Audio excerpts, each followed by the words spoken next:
அனைவருக்கும் வணக்கம். இது உங்கள் HM டாக்ஸ் யூடியூப் சேனல். நான் உங்கள் பிரவீன்குமார். இன்றைக்கி நம்ம பார்க்க போகிற topic body temperature. Body temperature அப்படின்னா உடல் வெப்பநிலை. நார்மலாக நம்ம பாடியில் டெம்பரேச்சர் லெவல் எவ்வளோ இருக்கணும், டெம்பரேச்சர் எப்படி செக் பண்ணணும், டெம்பரேச்சர் அதிகமாக இருந்தால் என்ன பண்ணணும், கம்மியாக இருந்தால் என்ன பண்ணணும், அதை பற்றி தான் நம்ம இன்றைக்கி வீடியோவில் பார்க்க போகிறோம். ஃபஸ்ட்டு நம்ம பாடியில் நார்மலாக டெம்பரேச்சர் லெவல் எவ்வளோ இருக்கணும் அப்படின்னா 36.5 டிகிரி செல்சியஸ் அதிலிருந்து 37.5 டிகிரி செல்சியஸ் அந்த அளவுக்குள்ளே இருக்கணும். இதுவே ஃபேரன்ஹீட்டில் நம்ம பார்க்குறோம் அப்படின்னா 97.7 டிகிரி ஃபேரன்ஹீட்லேருந்து 99.5 டிகிரி ஃபேரன்ஹீட் வரைக்கும் இருக்கணும். இதுதான் நம்ம பாடியோட normal temperature level. Next body temperature variation, அதாவது நம்ம உடம்புல வெப்பநிலையானது மாறுபடும் அப்படின்றாங்க. It depends.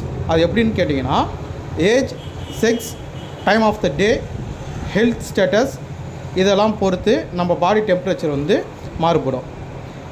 அப்புறம் மெத்தட்ஸ் ஆஃப் மெஷர்மெண்ட், எந்தெந்த வகையில் நம்ம டெம்பரேச்சரை மெஷர்மெண்ட் பண்ணலாம் அப்படின்னு சொல்லிட்டு பார்க்கலாம். ரெக்டம், மவுத், அண்டர்ஆர்ம், அதாவது ஆக்சிலா, இயர், ஸ்கின்னில் ஃபோர்ஹெட், இந்தந்த இடத்துல நம்ம டெம்பரேச்சரை மெஷர்மெண்ட் எடுக்கலாம் அப்படின்றாங்க. அப்புறம் டெம்பரேச்சர் அதிகமாக இருந்தால் அதை ஹைப்பர்தெர்மியா அப்படின்னு சொல்லுவாங்க. அதாவது 40 டிகிரி செல்சியஸுக்கு மேலேயும் 104 டிகிரி செல்சியஸ் ஃபேரன்ஹீட்டுக்கு மேலேயும் இருந்தால் அதை ஹை டெம்பரேச்சர் அப்படின்னு சொல்லுவாங்க இல்லையா, அதுதான் ஹைப்பர்தெர்மியா அப்படின்னு சொல்லிட்டு சொல்லுவாங்க. அப்படி இருக்கிறவங்களுக்கு, அதாவது அந்த ஹை டெம்பரேச்சர் இருக்கிறவங்களுக்கு என்னென்ன சிம்டம்ஸ்லாம் இருக்கும் அப்படின்னா தலைவலி இருக்கும், அதிகமாக வியர்க்கும், அப்புறம் டீஹைட்ரேஷனாக இருக்கும், ட்ரை ஸ்கின்னாக இருக்கும். இதெல்லாம் ஐ ஃபீவராக இருக்கிறவங்களுக்கான சிம்டம்ஸ். நெக்ஸ்ட்டு அப்படி ஐ ஃபீவராக இருக்கிறவங்களுக்கு நம்ம என்னென்ன பண்ணணும் அப்படின்னு சொல்லிட்டு பார்ப்போம். ஃபஸ்ட்டு அவங்க ட்ரக்ஸ் எடுத்துக்கணும். ட்ரக்ஸ் டைரெக்டாக எடுக்கக்கூடாது, டாக்டரோட கன்சல்டண்ட்டோடு தான் அவங்க ட்ரக்ஸ் எடுத்துக்கணும்.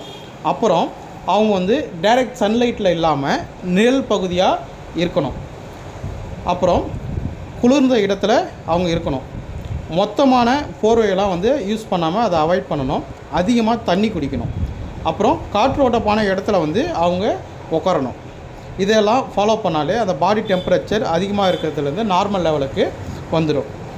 Next hypothermia.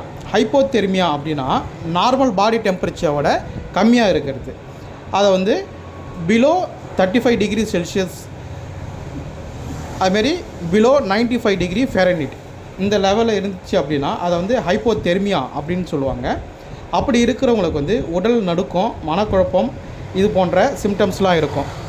இதுக்கு காரணம் என்ன அப்படின்னு சொல்லிட்டு நம்ம பார்த்தோன்னா அவங்க ரொம்ப கூலிங்கான இடத்துல இருக்கிறது, அப்புறம் லோ பிளட் சுகர் இருந்தால் அப்படி இருக்கும், அப்புறம் ஆல்கஹால் இன்டாக்சினேஷன் இருந்தால் அப்படி இருக்கும்.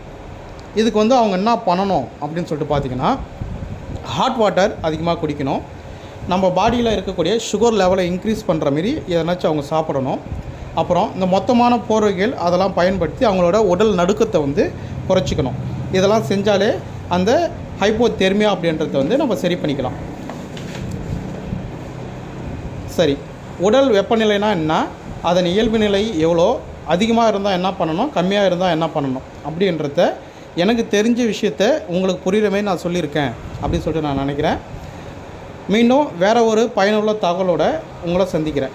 இந்த வீடியோ உங்களுக்கு பிடிச்சிருந்துச்சு அப்படின்னா லைக் பண்ணுங்கள், உங்கள் ஃப்ரெண்ட்ஸ் அண்ட் ஃபேமிலிக்கு இதை ஷேர் பண்ணுங்கள், உங்கள் கருத்துக்களையும் ஆலோசனைகளையும் கமெண்ட் பண்ணுங்கள். நீங்கள் இன்னும் நம்ம HM டாக்ஸ் யூடியூப் சேனலை சப்ஸ்கிரைப் பண்ணாமல் பார்த்துட்ருக்கீங்க அப்படின்னா சப்ஸ்கிரைப் பண்ணுங்கள். உங்கள் HM டாக்ஸ், நான் உங்கள் பிரவீன்குமார். நன்றி, வணக்கம்.